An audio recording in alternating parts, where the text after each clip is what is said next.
This is Princess Readalong from Kids Reading Corner 207.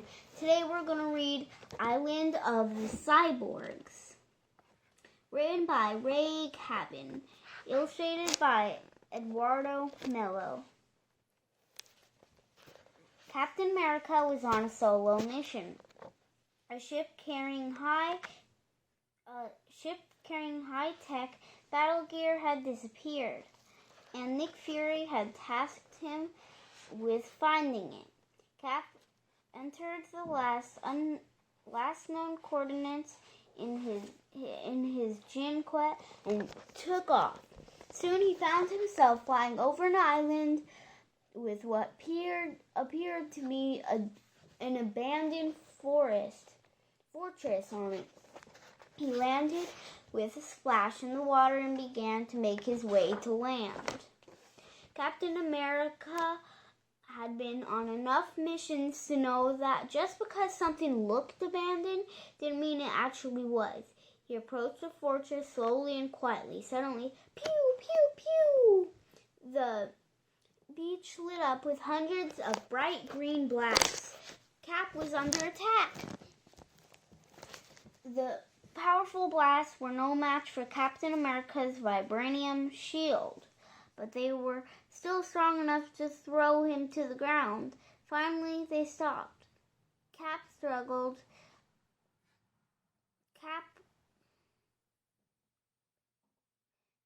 to get up, straining to see through the dust and debris. Then, in the distance, he spotted a large shape. As the shape came closer, Captain America realized it was MODOK, a genetically engineered, super intelligent being bent on destroying the world. But the supervillain wasn't alone. He was surrounded by an army of creatures wearing the missing battle gear. Cap did a double take as he looked more closely at what was piloting the suit. "Monkeys!" he shouted. "Now that's a first." The monkey seized Captain America and threw him into a prison cell. "You came to save the day, and instead you got a front row seat to watch as I take over the world," MODOK taunted. "World domination," Cap said. "Very original, but why monkeys? Primitives are easy to control," MODOK replied, "and even easier to find in large numbers." Cap looked out at his window. In his dismay, he saw thousands of armed monkeys, ready to do MODOK's bidding. Captain America sat back down in his cell, disheartened, but he couldn't give up. He needed to fight back. That gave him an idea.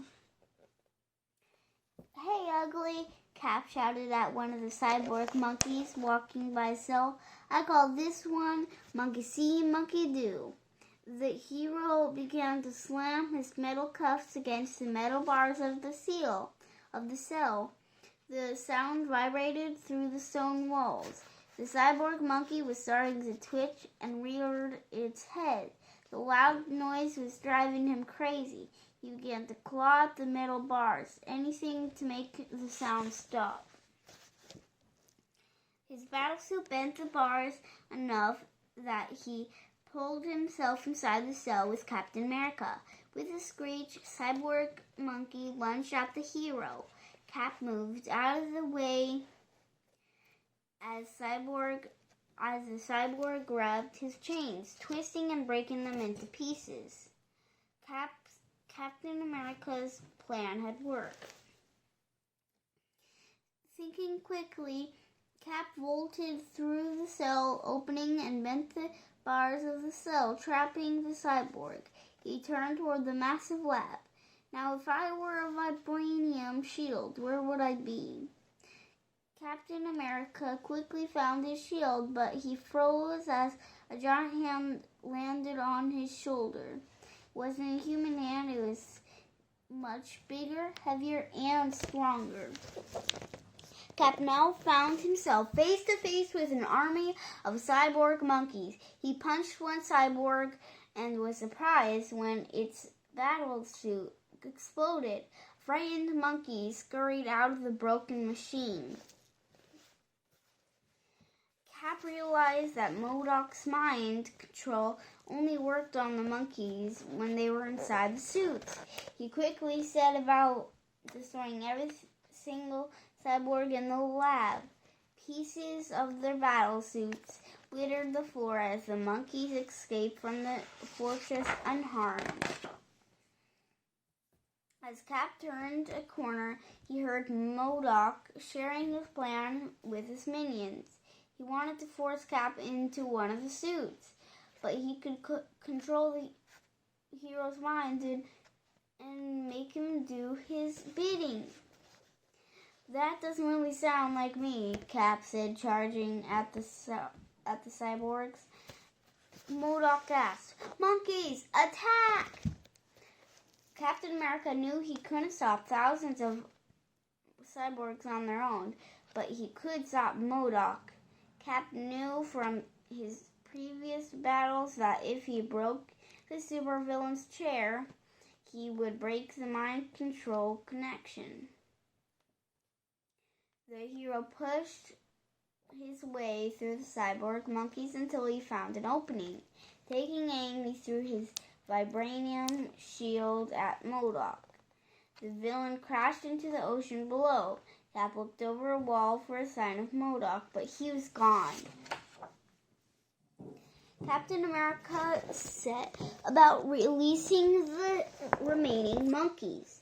He was just breaking the last few suits when a message came in. "How'd we do?" Nick Fury asked. Captain America smiled. "MODOK is gone, for now anyway."